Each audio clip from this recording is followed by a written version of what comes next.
السلام علی سیدنا و حبیبنا و شفیعنا و مولانا محمد الذی قال اللہ عز وجل فی شانہ و بالمؤمنین رؤوف الرحیم وعلی آلہ و اصحابہ و ازواجہ و ذریاتہ و اتباعہ الی یوم الدین، اما بعد۔ حضرات ناظرین و سامعین، السلام علیکم ورحمۃ اللہ وبرکاتہ۔ پچھلے کچھ دنوں میں کشمیر کے معاشرے میں ایک مسئلہ انتشار کا ذریعہ بنا ہے، اور وہ یہ کہ ایک مسجد شریف کے ممبر پر مٹکا لا کر کے اس کو بجایا گیا، اور اس طرح سے پیغام غالباً یہ دیا جا رہا ہے کہ اسلام میں موسیقی اور میوزک نہ صرف یہ کہ جائز ہے بلکہ بہت پسندیدہ ہے۔ حضرات، جن صاحب نے مسجد کے ممبر پر آ کر کے میوزک کے درست ہونے کے متعلق اپنے خیالات بیان کیے اور ساتھ میں مٹکا بھی پہنچایا، اور کہا جاتا ہے کہ شاید سارنگی بھی لانے والے ہیں یا لا چکے ہیں، رباب وہاں لا چکے ہیں، تو میں نے سنا ان کا نام عبد الغنی شیخ صاحب ہیں۔ میں پوائنٹ وار عرض کرتا ہوں کہ انہوں نے کیا کیا غلطیاں کی، اور یہ غلطیاں کتنی سنگین انداز کی غلطیاں ہیں۔ غلطی نمبر 1، انہوں نے قرآن کریم کی آیت کے غلط معنی بیان کیے، بلکہ قرآن کریم کی آیت کی تحریف کی۔ اللہ تعالیٰ شانہ ارشاد فرماتے ہیں، خلق الانسان من صلصال کالفخار۔ صلصال و کالفخار کے معنی ہیں ایسی مٹی جو خشک ہونے کے بعد کھٹکتی ہو، کھنکتی ہو، یعنی اس کو ہاتھ لگائیں گے تو وہ اندر سے بجتی ہو۔ اس مٹی سے اللہ تعالیٰ شانہ آدم علیہ السلام کو پیدا فرمایا۔ ظاہر اس کا تعلق تخلیق آدم کے ساتھ ہے، اس کا تعلق مٹکا بجانے کے ساتھ نہیں ہے، لیکن انہوں نے اس آیت سے کیا ثابت کیا؟ اس سے پتہ چلتا ہے کہ مٹکا بجانا درست ہے۔ اس طرز عمل کو کہا جاتا ہے تحریف دین، اور یہ بدترین جرم ہے۔ قرآن کریم نے یہودی علماء کی یہی خرابی بیان کی تھی، یحرفون الکلم عن مواضعہ، کہ وہ اللہ کے بیان کردہ ارشاد کا غلط معنی نکالتے ہیں، جس کے لیے وہ ارشاد نازل ہی نہیں ہوا ہوتا ہے، وہ اس کے معنی نکالتے ہیں۔ صلصال کالفخار کا تعلق مٹکا بجانے سے ہرگز نہیں ہے۔ صلصال کالفخار کا تعلق در حقیقت آدم علیہ السلام کی تخلیق کے ساتھ ہے، تو وہاں سے ہٹا کر کے اس کو اس پر منطبق کرنا تحریف قرآن ہے۔ اور یاد رکھنا چاہیے، حضرت عبداللہ ابن عباس رضی اللہ تعالیٰ عنہ، حضرت عبداللہ بن مسعود رضی اللہ تعالیٰ عنہ کی بیان کردہ حدیث ترمذی شریف کتاب تفسیر میں موجود ہے۔ ارشاد ہے، من قال فی القرآن برأیہ فلیتبوأ مقعدہ من النار۔ جو قرآن میں اپنی رائے داخل کرے اور قرآن کی کسی آیت کی تفسیر اپنی رائے کے مطابق کرے، اس کا ٹھکانہ جہنم ہے۔ تو پہلی غلطی ان کی یہ ہوئی کہ انہوں نے تحریف قرآن کا جرم کا ارتکاب کیا ہے، یعنی گویا اللہ تعالیٰ شانوں کی طرف وہ بات منسوب کر رہے ہیں جو اللہ کی مراد ہی نہیں ہے۔ اور ثبوت اس کا یہ ہے کہ 1400 سال کی تاریخ میں کسی شخص نے بھی آج تک یہ نہیں سمجھا کہ صلصال کا فخار کے معنی مٹکا بجانا ہے۔ دوسری سنگین ترین غلطی ان سے یہ ہوئی ہے کہ انہوں نے جناب رسول اللہ صلی اللہ علیہ وسلم کی طرف غلط بات منسوب کی ہے۔ چنانچہ ان کے بیان میں نے خود سنا، وہ یہ کہتے ہیں کہ اللہ کے نبی علیہ السلام کی خدمت میں حضرت عائشہ صدیقہ رضی اللہ موجود تھیں، وہاں کوئی خاتون آئیں اور انہیں گانا گایا، اور اللہ کے نبی علیہ السلام وہ گانا سماعت فرماتے رہے۔ کیا یہ واقعہ صحیح ہے؟ جواب ہرگز صحیح نہیں ہے۔ ایسا کوئی واقعہ نہیں ہے کہ اللہ کے نبی علیہ السلام کے سامنے کوئی عورت آئے اور وہ گانے گائے اور اس کے بعد حضور کی طرف اس بات کو منسوب کیا جائے آپ نے گانا سنا۔ اس سلسلے میں یہ جو غلطی ہے، یعنی حضور کی طرف غلط بات منسوب کر رہا، یہ بہت سنگین جرم ہے۔ بخاری شریف میں ایک ہی جگہ پر 5 حدیثیں ہیں۔ ان 5 حدیثوں کا خلاصہ یہ ہے کہ اللہ کے نبی علیہ السلام ارشاد فرما رہے ہیں، جس نے وہ بات میری طرف منسوب کی جو میں نے کی نہ ہو یا میں نے کہی نہ ہو، اس کا ٹھکانہ جہنم ہے۔ میں حدیث کے الفاظ سنا دیتا ہوں، من کذب علی متعمدا فلیتبوأ مقعدہ من النار۔ جس نے میری طرف جھوٹی بات منسوب کی جو میں نے کہی نہ ہو یا کی نہ ہو، اس کا ٹھکانہ جہنم ہے۔ تو اب اللہ کے نبی کی ذات اقدس کی طرف وہ بات منسوب کر رہے ہیں جو آپ کی زندگی مبارک میں تھی ہی نہیں، بلکہ آپ تو فرما رہے ہیں کہ میں دنیا میں مزامیر ختم کرنے کے لیے آیا ہوں، اور ہمارا کوئی آدمی کہہ رہا ہے کہ آپ کے مجلس میں گانے گائے جا رہے تھے۔ یہ تو انتہائی خطرناک چیز ہے، اور میں اگلا جملہ نہیں کہنا چاہتا جو اس کا نتیجہ نکل سکتا ہے، آدمی خود سمجھ سکتا ہے۔ تو دوسرا جرم ان کا یہ ہوا۔ تیسرا جرم جو انہوں نے کیا ہے وہ یہ کہ مسجد کا ممبر اور محراب قال اللہ و قال رسول کے لیے ہے، اور اس کے علاوہ دوسرے کسی کام کے لیے مسجد کا ممبر اور محراب نہیں ہے۔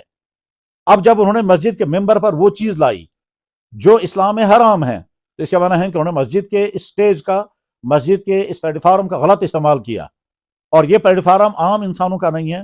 مسجد کا ممبر رسول ہے۔ اس ممبر رسول کا ایک مقصد ہے، اور وہ مقصد ہے کہ اس ممبر پر بیٹھ کر قال اللہ و قال رسول بیان کیا جائے، اس کے علاوہ اور کچھ نہیں۔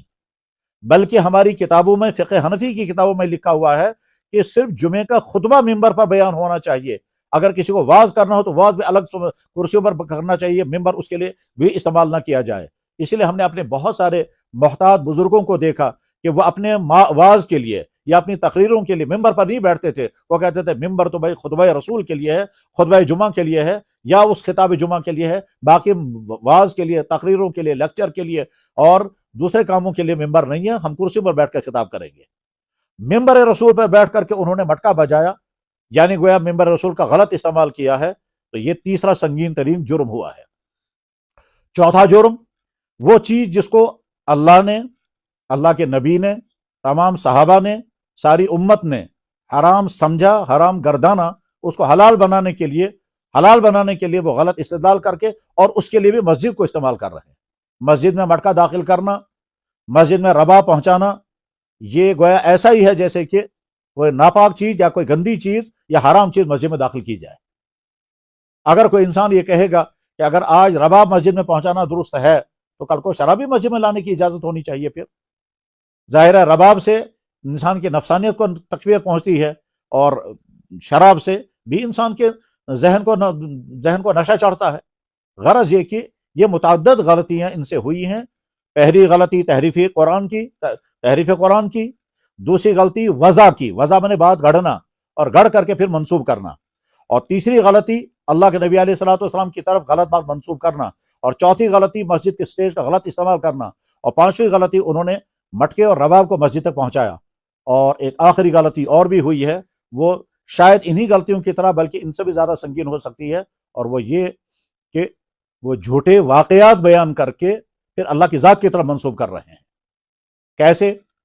انہوں نے کہا جب آدم علیہ السلام کا پلتا تیار ہوا اور اس میں روح ڈالی جا رہی تھی، مگر روح اندر ٹکنا نہیں چاہتی تھی، اور وہ روح اندر گھبرا جاتی تھی، اور وہ روح باہر نکلتی تھی، تو بعد میں وہاں پر میوزک بجایا گیا۔ اس میوزک بجانے کے بعد پھر وہ روح جو ہے وہ اندر قرار پا رہی ہے۔ یہ واقعہ ناممکن ہے کہ ایسا ہوا ہو۔ کیوں ناممکن ہے؟ اس لیے کہ اس زمانے میں رباب بجانے والا کون تھا؟ اس زمانے میں وہ میوزک بجانے والا کون تھا؟ ابھی تو آدم جو پہلا انسان ہے وہ تو ابھی پیدا بھی ٹھیک طرح سے نہیں ہوئے ہیں، ان کا تو ابھی صرف پتلا بنا ہوا ہے، تو روح اندر داخل ہی نہیں ہوئی ہے، ایک۔ اور دوسرے، اللہ آدم کی روح کو آدم علیہ السلام کی جسم میں داخل کر رہے ہیں۔ قرآن کریم میں اس کا تذکرہ ہے، حدیث صحیح میں اس کا تذکرہ ہے، بخاری شریف کی احادیث میں تذکرہ ہے۔ اللہ نے ان کے اندر روح ڈال دی، اللہ نے اپنے ہاتھ سے آدم کو پیدا کیا، اور اب اللہ نے اس کے اندر روح ڈال دی۔ اور ہمارا ایک صاحب کہہ رہا ہے کہ وہ روح اندر جانے سے گھبرا رہی تھی، اللہ روح اندر بھیج رہے ہیں، اور ہمارا آدمی کہتا ہے روح اندر ٹک نہیں رہی ہے، لہذا میوزک بجانے کی ضرورت پڑی۔ یہ میوزک بجانے والا کون تھا؟ اور وہ انسان تھا یا کوئی جنات تھے؟ اور یہ سب ثبوت کہاں سے نکالا انہوں نے؟ ظاہر ہے یہ نہ کہیں قرآن میں ہے، نہ حدیث میں ہے، نہ سیرت میں، نہ تاریخ میں، نہ کسی دوسری قوم کے لٹریچر میں، ایون عیسائی اور یہودی لٹریچر میں بھی یہ بات کہیں نہیں مل سکتی ہے، کیونکہ وہ بھی آدم علیہ السلام کے وجود کے قائل ہیں، اور آدم علیہ السلام سے تخلیق انسانی کا آغاز ہوا ہے وہ بھی اس کے قائل ہیں۔ بائبل میں حضرت آدم علیہ السلام کے پیدائش کے تذکرے تفصیل کے ساتھ موجود ہیں۔ تو غرض یہ کہ جو اسلامی لٹریچر میں کہیں نہیں، جو لٹریچر میں کہیں نہیں، کرسچن لٹریچر میں کہیں نہیں ہے، تاریخ عام میں کہیں نہیں ہے، وہ واقعہ اگر ایک صاحب بیان کر رہے ہیں تو یہ گڑھا ہوا واقعہ ہے، اس کو کہتے ہیں جعل سازی، دجل اور توبیق۔ تو اتنے سارے گناہ اس صاحب سے سرزد ہوئے ہیں۔ اس لیے اب آخری چیز جو سلسلے میں کہی جا رہی ہے وہ یہ کہ موسیقی کے متعلق اسلام کا موقف کیا ہے؟ جواب، قرآن کریم میں اللہ تعالیٰ شانو فرماتے ہیں، 21واں پارہ سورہ لقمان، ارشاد ہے وَمِنَ النَّاسِ مَن يَشْتَرِي لَهْوَ الْحَدِيثِ، بعض انسان وہ ہیں جو لہو الحدیث خرید کر کے لاتے ہیں تاکہ لوگوں کو گمراہ کریں۔ یہ لہو الحدیث کیا چیز ہے؟ اس میں بے شمار مفسرین کا کہنا ہے کہ یہ گانے بجانے کا سامان ہے۔ اور تفسیر کتابوں میں موجود ہیں، چنانچہ ہماری جتنی مستند تفاسیر ہیں عربی کی اردو کی، اس میں دیکھ لیں، وہاں لکھا ہوا ملے گا کہ بے شمار مفسرین کا کہنا ہے کہ لہو الحدیث کے مطابق کیا معنی گانا بجانے کی جو بھی چیزیں ہیں، چاہے سادہ ہوں، چاہے وہ آج کے ماڈرن زمانے کی میوزک کے آلات کیوں نہ ہوں، وہ سب اس میں داخل ہیں۔ تو گویا لہو الحدیث خرید کر کے لانا تاکہ لوگوں کو گمراہ کرے، اس کو قرآن نے اس لیے بیان فرمایا کہ یہ نہیں ہونا چاہیے۔ تو لہو الحدیث یعنی گانا بجانا جو ہے، اور گانے بجانے کے آلات جو ہوں تو قرآن سے ممنوع طور پر ثابت ہو گئے۔ جناب رسول اللہ صلی اللہ علیہ وسلم کو مبارک ارشاد ہے، آپ نے ارشاد فرمایا، عبداللہ بن مسعود رضی اللہ عنہ حدیث کے راوی ہیں اور غالباً صحیح ابن حبان میں حدیث ہے، اللہ کے نبی علیہ السلام نے ارشاد فرمایا، ان الغنا ينبت النفاق فی القلب کما ينبت الماء الزرع، کہ نفاق، یہ گانا جو ہے، میوزک جو ہے، یہ دل کے اندر نفاق ایسے پیدا کر دیتا ہے جیسے پانی کھیتی کو اگا دیتا ہے۔ اللہ کے نبی علیہ السلام نے ارشاد فرمایا، میں دنیا میں مضامین ختم کرنے کے لیے آیا ہوں۔ ترمذی شریف میں حدیث موجود ہے، جناب رسول اللہ صلی اللہ علیہ وسلم نے ارشاد فرمایا، جب میری امت 15 کام کرے گی تو اس پر پھر عذاب آئیں گے، ان 15 کاموں میں سے ایک کام یہی ہے، کیا؟ کہ جب گانے عام ہوں گے اور میوزک بجائے جائیں گے۔ بخاری شریف کی حدیث میں ہے، اللہ کے نبی علیہ السلام نے ارشاد فرمایا، قیامت کی علامتوں میں سے کچھ لوگ آئیں گے، علامتوں میں سے ایک علامت یہ ہے، یستحلون الحل والحریر والخمر والمحاذف، کہ ایسے لوگ آئیں گے کہ جو بدکاریوں کو حلال کریں گے، ریشم کا کپڑا پہنا حلال کریں گے، شراب کا نام بدل کو حلال کریں گے، اور محاذف سے مراد گانے اور گانے کے آلات، اور گانے کے آلات میں ہی مٹکا بھی داخل ہے۔ غرض یہ کہ اچھا اسلامی قانون کو بیان کرنے کا اختیار و حق جو ہے وہ فقہاء کرام کو، اور فقہاء کرام استدلال کرتے ہیں قرآن کریم کی آیات سے اور احادیث مبارکہ سے۔ احادیث اس سلسلے میں مبرہن طور پر ہیں، واضح طور پر موجود ہے۔